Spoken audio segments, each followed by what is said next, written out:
Alright, Hare Krishna. I'm speaking from Valsad to devotees in Bruno. For all of you who may not have heard of Valsad, it's a town in South Gujarat, and Bruno is, I believe, the second largest city in the Czech Republic. So congratulations to devotees who are pioneering in these smaller towns and villages, taking the difficulty to take the Sankirtana movement to smaller places. So, the questions. The first question on this list I'll get back to afterward. Question 2. Common practice in Czech Republic is to use flowers for several days as a decoration on the altar if they still look fresh. Is that okay? I do not feel completely comfortable with it. But I presume that it's being spoken about putting flowers in vases with water, which isn't done traditionally in India. You just put the flower without water on the altar, and the rule is that whatever flowers are there, they have to be removed before sunrise the next morning. That's the rule. Of course, in India, usually the flowers fade because it's a hot country, and generally there are plenty of flowers also. But in Czech Republic, which is cold and miserable a lot of the year, especially at this time of year, in February, and flowers may not be much available. They might be quite expensive, so I don't see any harm in keeping them in a vase or vase, as is said in British English. You know that? And keep them for a few days. In fact, there was an incident that's recorded of Srila Prabhupada, I believe in Los Angeles. He became upset that why the flowers in the vase are being changed daily. So it's not necessary, he said. He became somewhat upset with devotees for doing that. Well, taking prasadam in a house of one grihastha, they were not used to close the altar of Gaunitai deities while honoring prasadam. They told us there is no harm of eating in front of Gaunitai because they like to see devotees honoring prasadam. This they have supposedly heard from Salem devotees. I have never heard this. Could you please comment? Well, even if they heard it from Salem devotees, that's not equivalent to Shastra Pramana. It's quite clear that one does not eat in front of deities. And many people say, we often hear devotees do all kinds of things in front of, or in the presence of Gaunitai devotees, or they fail to worship, and they say, oh, it doesn't matter, it's only Gaunitai. As if Gaunitai are something you're supposed to just offend as a principle. No, this is not proper to honor prasadam in front of deities. It's quite clear from Shastra and from tradition. In question number 4, if a devotee abandons his wife because he fell in love with another married woman and he starts to live with her, to which extent should he be accepted by other devotees and the community of Vaishnavas? Is there any way to rectify this act?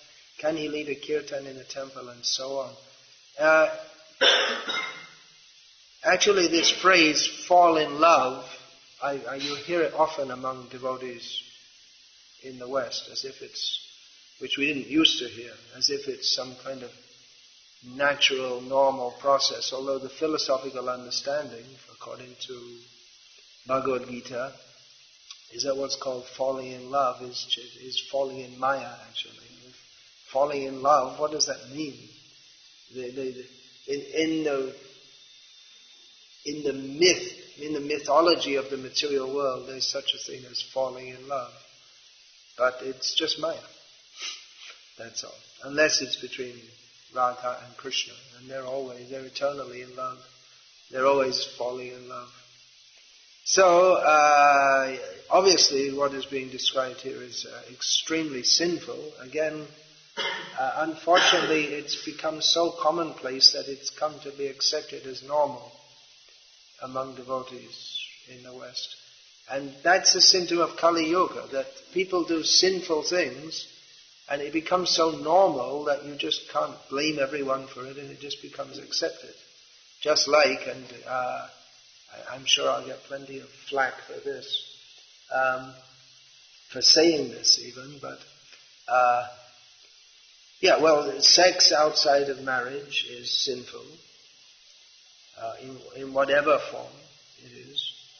And homosexuality, even though it is, there's some idea to marry homosexuals somehow or other, but it is any sex which is not, any sexual act which is not for the sake of reproduction of children within marriage is sinful.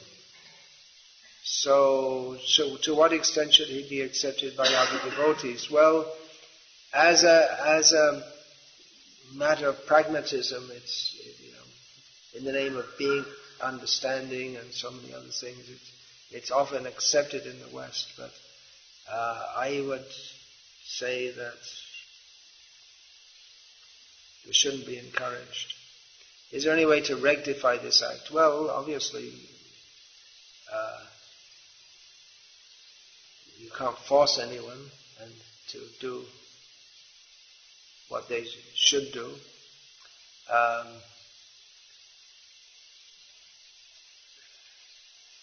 We have one book which we distribute called The Laws of Nature. I mean, ultimately, the laws of nature rectify if one acts sinfully. What is sin? This word is also, the word sin is practically becoming an what's the word? An anarchic word. It's a word that people don't use that word anymore due to the influence of Mayavad. They think there's no difference. Whatever you do is okay. Everything is wonderful. And due to Mayavad and atheism. So this is actually a sinful act to run off with someone else's wife. It's extremely sinful. Unfortunately, it's become common in the modern age. Could such a person lead a kirtan in the temple and so on? Well, you might get different opinions on this, but as you're asking my opinion, I'd say no way. Lead a kirtan, give a class, what are you going to speak? If someone's not following the even basic human dharma, then how can they take the position of a spiritual teacher? Question number 5. Is there any authorized standard of purity for cooking in the kitchen regarding our clothing? In our yatra, it is usually set up as a standard to have only completely clean clothing. One is not supposed to cook in the clothes in which he ate or passed water. I didn't see these standards so strict in India. I personally follow that, but I'm not sure what to set up here as a standard, especially when we are worshipping Guru Gauranga altar in the preaching center. Yes, Srila Prabhupada said for preaching centers to have a Guru Gauranga altar. That means a picture of the Panchatattva and a picture of Srila Prabhupada. And that's all. No deity worship as such. In India, these standards are not followed so strictly, certainly for deity worship. That the standard should be uniform everywhere. Well, if you follow that, very good. If you follow a good standard, better to keep up a good standard as far as possible. As far as possible in a preaching center, then good standards should be followed. Otherwise, where's the preaching? Preaching isn't only by talking high things to people, but by one's behavior also. So these are hygienic rules. They're rules of purity and they're also rules of hygiene. So as far as possible, that may be followed. Though if you only have one or two devotees and you have many things to do, then it may be difficult to insist on that. Then the question which I'm going to spend more time on, so-and-so Prabhu and so-and-so number 2 Prabhu would like to prepare for second initiation. How shall I prepare them? Do you have some special requirements? I am aware of those standards presented on bbks.com. Yeah, well, those are the special requirements. We do not have any Brahminical tests in our yatra. Well, I suggest they are. If you don't, then they should be instituted, because someone who's going to be Brahminically initiated, they should be seen if they actually have knowledge of what is in Shastra. Regarding this, I want to speak a little bit more about this, because actually recently I've had several requests or trying to force me to give Brahmin initiation, but I'm becoming, I never was very liberal with this, but I'm becoming less inclined to give Brahminical initiation just here, there and everywhere. Now, apparently,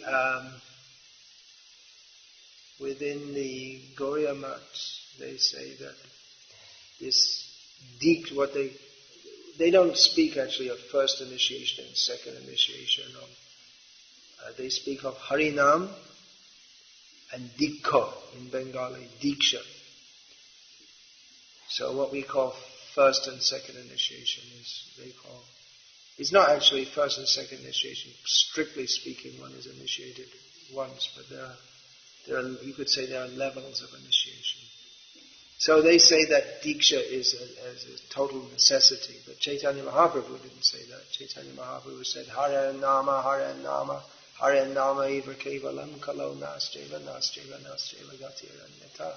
Chaitanya Mahaprabhu always emphasized the chanting of the holy names. And in fact, in Chaitanya Charitamrita, it says, Dikha Puras Chaja Vidhi, Opekka Nakare. I can't remember the second line. But it means that the effect of chanting the holy names, don't wait for initiation and other purificatory activities. Srila Prabhupada called it Brahminical initiation, and my understanding of this, and it requires some more research, and it is an important principle, is that Srila Prabhupada wanted to establish Varnashram society, and he wanted to show that he wanted his disciples to be the spiritual leaders of human society, to take the role of Brahmins as spiritual leaders. And in his discussion about Varnashram, he said that it's not that he said several times, not necessary that everyone be initiated as a Brahmin. That anyway, the position of a Vaishnava is more than that of a Brahmin, but someone's plowing the fields for Krishna, in Krishna's service, that is a higher position than someone who knows so many Shastras but is not a Vaishnava. That is the conclusion of Shastra.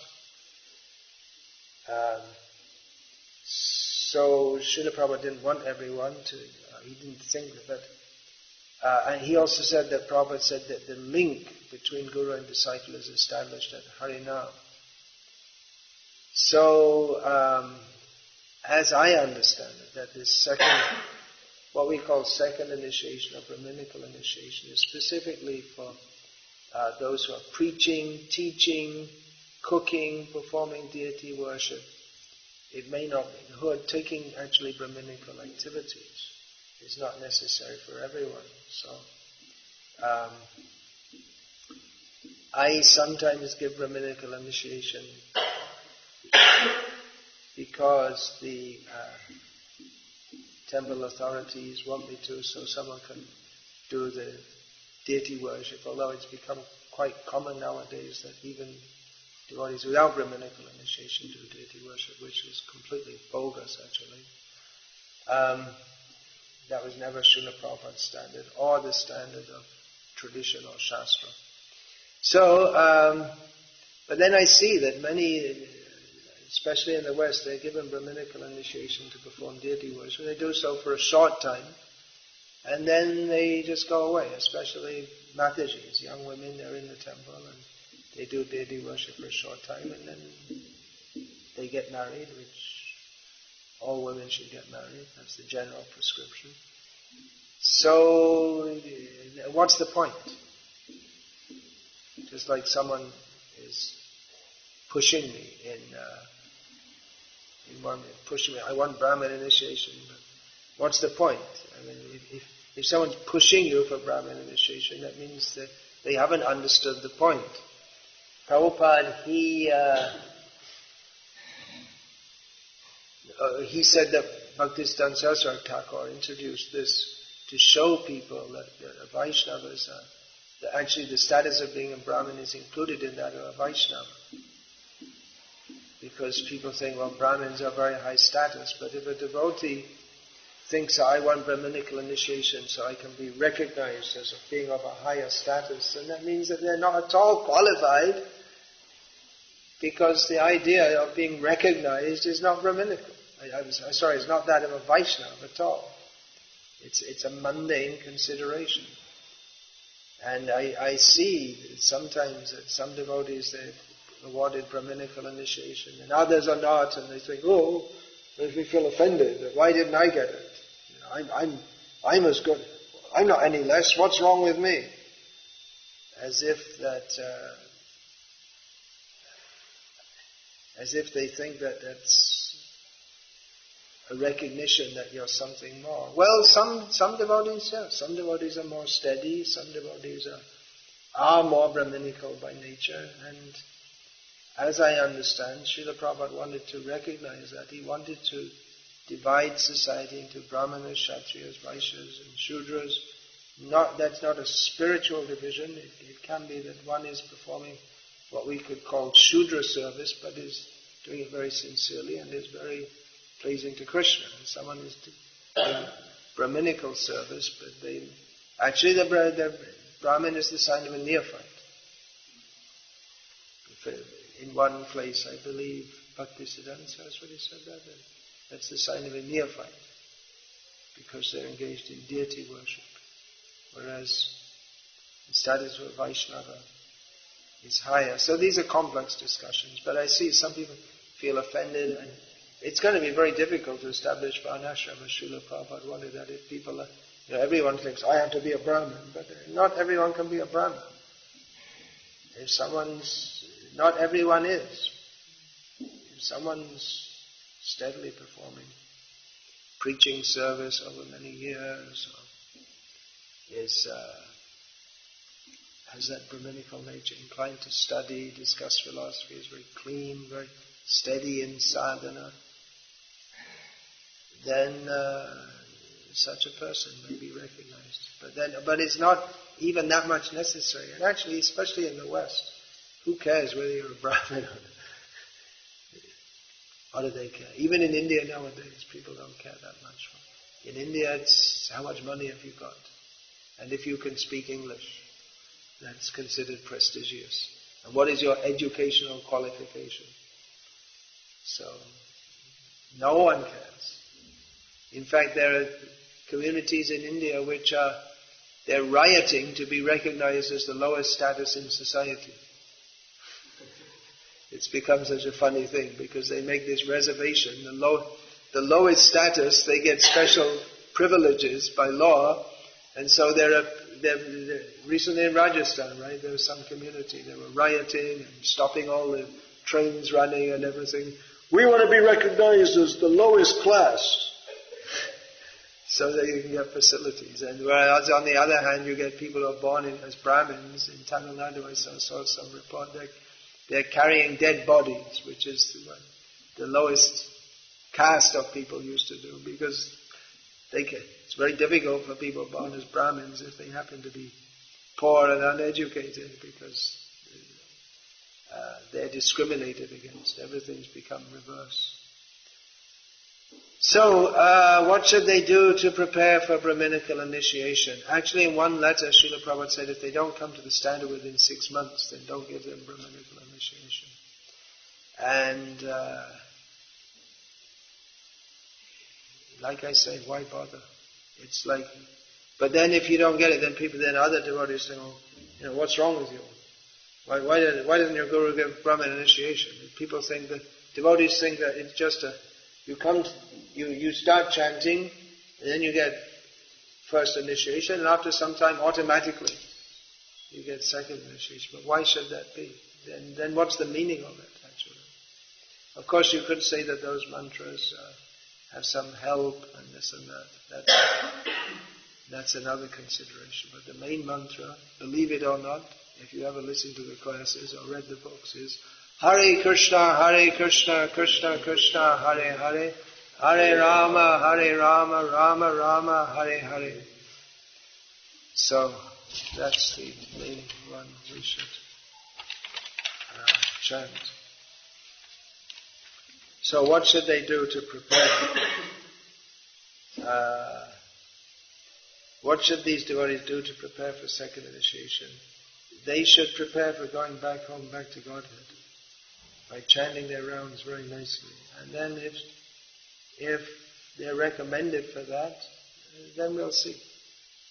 But again, you see, if someone's work, there's another letter from Prabhupada in which he's working in a job, and then Prabhupada said, what's the meaning of getting Brahma initiation? And they're working in some company which is not the activity of a Brahmin, and they're most likely they don't have time for Brahminical activity. All day they're spending in some non-Brahminical activity. As a Vaishnava, their situation is more than that of a Brahmin, but their activity is not like that of a Brahmin. So if we want to show that this is how Brahmins should be for the sake of preaching, then why give it to people who are not engaged?